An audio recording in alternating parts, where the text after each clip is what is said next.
I'm back from my cardio exam. How did it go? I don't really know. I did so many practice questions for it. As you saw, I did TrueLearn, I did UWorld, I did Med School Bootcamp, I did the school-provided questions, and it just felt like the vignettes didn't really help, and that a lot of the exam was more, I don't know, it was a ton of questions on EKGs, it was a ton of questions on medications, a bit less of the context clues, I guess. I'm really hoping that my knowledge from EKGs from before, when I was like a tech and I was really into trying to like understand the EKGs and stuff, carries me through. I don't know, I feel like I just never come out of a medical school exam feeling like I did great. It always just feels like I'm somewhere on the borderline of passing, and hopefully just enough to pass. We'll see. I like really have no thoughts on what grade I got, and gotta keep going because I have class right now that I'm already running late to, and then I have a research study later today, so I am running to school now. I just wanted to say that I finished my exam, hopefully get my results today, and then I'll let you guys know if I passed. So these lesions are going to be firm, and they're actually going to be a little bit elevated. You can actually see them. And they feel different than an air-filled alveolus. So normal, and then all of this yellowish area is abnormal. Okay. So I got my grade back yesterday and I passed, and this was the best grade that I have gotten out of all the blocks so far, so that's awesome. Similar to last year, cardiology was my best block. Also helps confirm that I just understand it best and I enjoy it, so I have a lot more of a pleasant time learning about it, and because of that I feel like I retain a lot more information. So overall, very happy with the progress and the grade. Now we're on to poem. Editing my video all the way back from my summer trip in Algeria, it's really nice to like reminisce and just see the beauty of it again. And then at the same time I'm watching one of our asynchronous lectures, so one of our independent lectures, the 2-hour lecture on lung pathology and neoplasms with like big concentration on histology. So not the most interesting. So I like multitasking because I'm doing something with my hands and I'm like listening and paying attention to the lecture, and so I'm more focused on the lecture than if I was just sitting here and just trying to listen, because then I start zoning out, if that makes sense. So yeah, I have an hour left. I'm gonna go ahead and try and finish the hour and just edit as much as I can within this hour.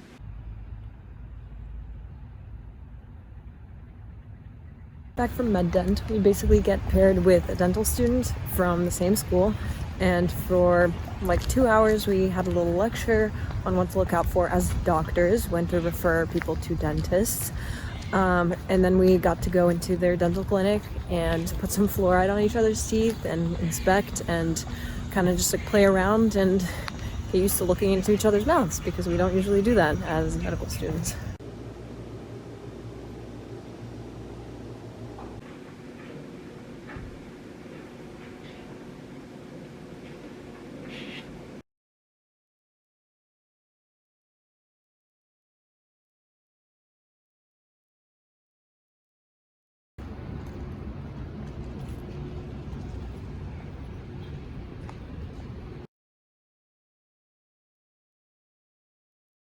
It's Wednesday, now Thursday, 12:30, and I can't believe these words are coming out of my mouth, but there's an active shooter less than an hour away from where we are, and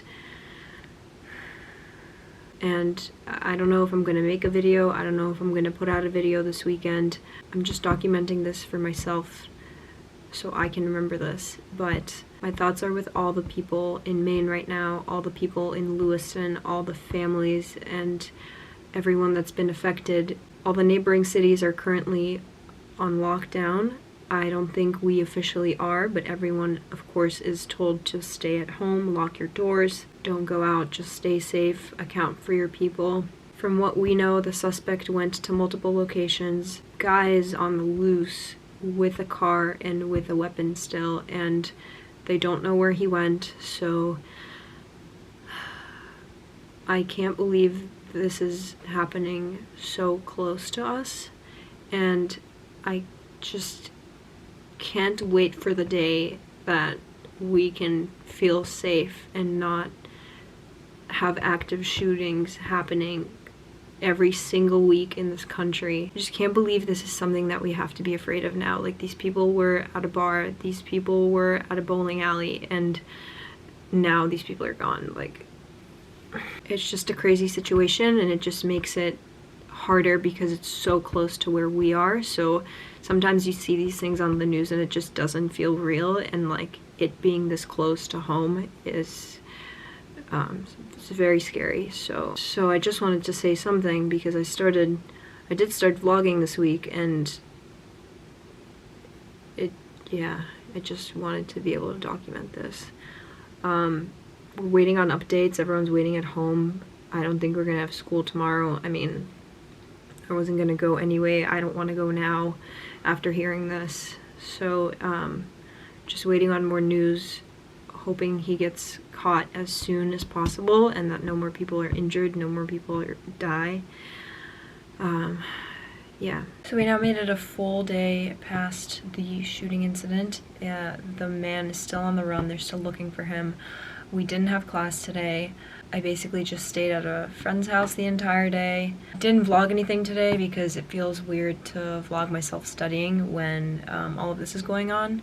So yeah, we're still far away from the place where it happened. We're just keeping each other company. We're staying informed with the news. We're waiting for the school to send us updates on things. We still don't know if we're gonna have class tomorrow or not. I think we're all just trying to stay focused on studying because school does go on, but at the same time processing what's happened. I'm just trying to stay focused and keep working on school while all this unfolds. I'm really hoping they catch him. Stayed up yesterday because I really thought they were going to catch him yesterday, and I was just hoping to see it just so I could go to bed with a peace of mind, but that didn't happen. So yeah, I'm just going to continue doing that and maybe wake up to some good news tomorrow. I've been doing a lot of Anki reviews today, trying to catch up on the cards that I fell behind on during cardio. And I want to go ahead and watch the 2-hour lecture on lung and pleural neoplasms in the background as I continue to work through the cards. We're starting off with a lot of lung cancer, so... Number one most common cancer identified in men is prostate adenocarcinoma, and in women it's breast adenocarcinoma. But advances in the treatment of those have as well affected biology. The classic presentation is that the video on social. This is the deficit I was talking about, still 540 cards behind. And I did 850 cards today. So I'm gonna say it's time for bed. Hello, it's Friday. I just came back from a little run walk. I was running around, then whenever I was walking, I was just doing some Anki cards, and I was trying to like stay in the suburban areas away from the main streets for safety reasons. Honestly, a lot of people have been out, like going to work, leaving their house. We didn't really have like an official shelter in place or anything, so that makes sense. And there's a lot more people out today now that it's been 2 days. School was closed yesterday. Classes were canceled. There were some classes canceled this morning, but then we had afternoon classes. Buildings are locked. Everyone needs their ID on them to get in and stuff, so they are taking every safety measure, but school is open. I have my research paper deadline coming up on Sunday, so hopefully this is the last time I will be working on it. This is the same exact research paper I've been working on for forever now. I'm going to work on it right now and hopefully get the final version done. So there was a press conference an hour and a half ago. They said that they found his body, that they're confirming that he's dead. I think this is definitely not the most ideal end to this because there's no justice that can come to him now. But I'm really glad that he is off the streets and that he can no longer have the opportunity to hurt anybody else. This was just a crazy 2 days, and I know that I wasn't directly impacted by it, and I just can't imagine being the people in that city and just losing loved ones so unexpectedly, and how just devastating this is for them and for their families, for their community. I'm just happy to know that he is no longer a danger to people. Well, it's 11:30 p.m. I definitely have a lot more studying to do, so I'm just gonna get back to studying.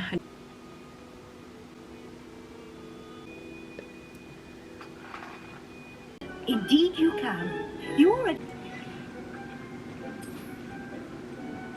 With C-section delivery due to decreased stress-induced release of fetal blood. This is life, which are tender. Raised lesions on the finger for 2 pads. Violent arterial osclerosis results in reduced vessel count with end-organ.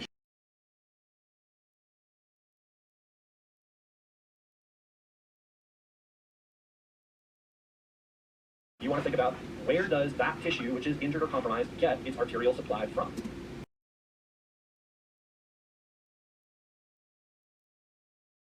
I just came back from a walk outside. As you can tell, it is so sunny. It's so beautiful, so warm. So I spend like a good hour and a half just walking around. I also stayed in the house the past couple days because of everything that was going on, and I felt uneasy being outside of the house more than I had to.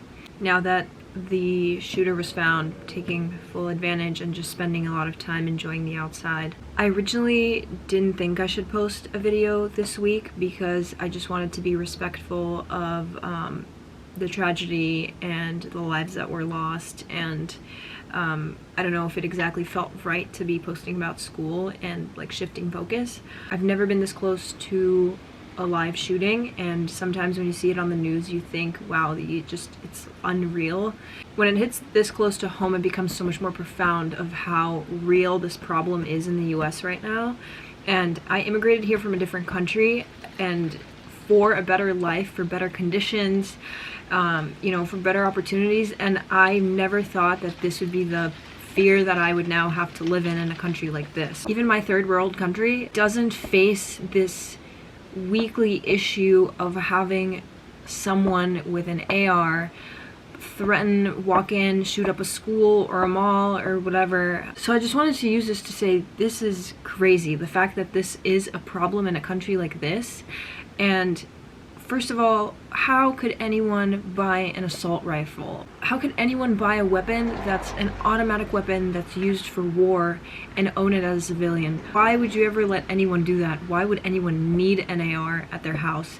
If you want to buy a pistol, like a little gun, I'm not a gun expert, so I don't even know exactly what they're called, but if you wanted to buy a little gun because you want to protect your family in case there's an intruder or something, I think it's important to feel safe at home, and I think if you wanted to have a weapon like that at home, that's fine. But to allow people to bring an assault rifle, to buy an assault rifle when they're not going to war, I just don't, that like blows my mind that that's even allowed. And with that, I looked into some of the laws in Maine about carrying guns, buying guns, all the things. I'm gonna link a video like down in the description box, which I found really helpful, a policy expert talking about the gun laws in Maine and how they're very, very lax, especially compared to other states. So I thought that if I do put out a video, at least I can try to make it educational and try to make it have a certain message about, you know, the state of the current events in the country. Sorry, I don't want to make this video sad, but unfortunately this is how this week played out, and the state did face a tragedy, and it's just been a strange week, and I really can't believe it's happening here. We're this close to where I go to school. I think at least we should all try and be educated on the matter. Like, I didn't know that much about Maine's gun laws or anything. The more education that we have, the more change we can bring about, and hopefully this can all be a problem of the past.